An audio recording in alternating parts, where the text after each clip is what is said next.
This summer is going to be bountiful or catastrophic, depending on which side of the aisle you're on. Either the US will break Russia's resolve, or Russia will snatch the pen from America's hands and write the first chapter of the New World Order. We will tell you all about it. Before that, if you're a fan of non corporate monetary news and analysis, you've landed on the right YouTube channel. Okay, let's begin.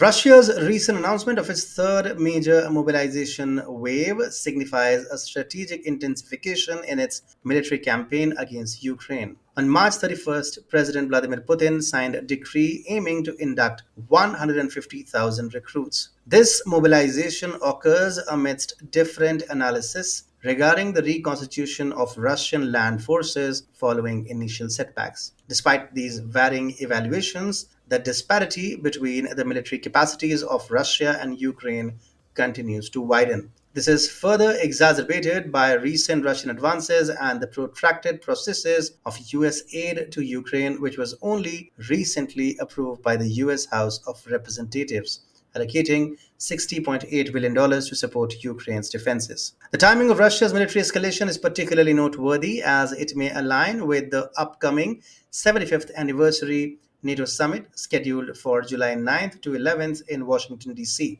This period could mark a critical juncture in the conflict, potentially orchestrated to challenge NATO during its significant anniversary. Russian frames the conflict as not merely a regional issue, but a civilizational battle against the collective West. The implications of such an offensive are profound. It challenges the Biden administration's commitment to support Ukraine as long as it takes, while simultaneously managing the risks associated with nuclear escalation. The upcoming US presidential election adds another layer of complexity. A significant Russian breakthrough could be perceived as a major failure of current US foreign policy, potentially becoming a pivotal issue in President Biden's re election campaign. Moreover, the delay in US aid and the reactive nature of Ukraine's defensive preparations have heightened the nation's vulnerabilities, increasing the likelihood of Russian success in its next offensive. This situation places immense pressure on the Biden administration's strategy, which appears to provide just enough support to maintain Ukraine's defense without provoking further escalation. This approach has also enabled European leaders such as Germany's Chancellor Olaf Scholz to maintain a stance of strategic ambiguity, emphasizing a balanced outcome that avoids outright victory for Russia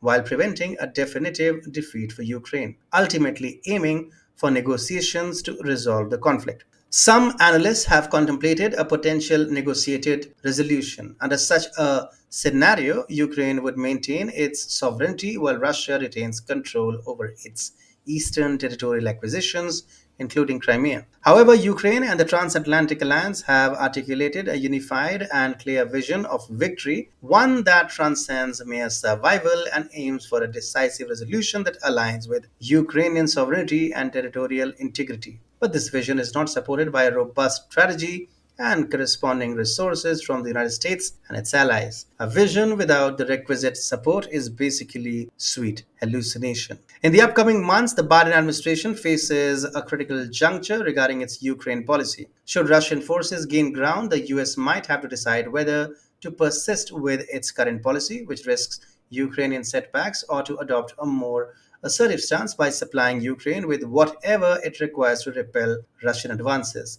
The shift could elevate the risk of escalating the conflict, but would mitigate political fallout from perceived failures in US foreign policy, offering Ukraine a better stance from which to negotiate. For Ukraine to alter its fortunes on the battlefield, it requires significant military support, specifically in the form of long range artillery. This equipment would enable targeted strikes on crucial Russian infrastructures such as rail links, fuel depots, and command centers essential for diminishing Russian operational capabilities. Without these capabilities, another direct offensive could result in substantial Ukrainian casualties. At a strategic level, it was crucial for the Biden administration and European allies to engage in a substantive public dialogue about their long term objectives in Ukraine. This conversation should have defined a clear geostrategic end state moving beyond generic affirmations of support and should have been backed by a tangible commitment of resources to realize these objectives. But both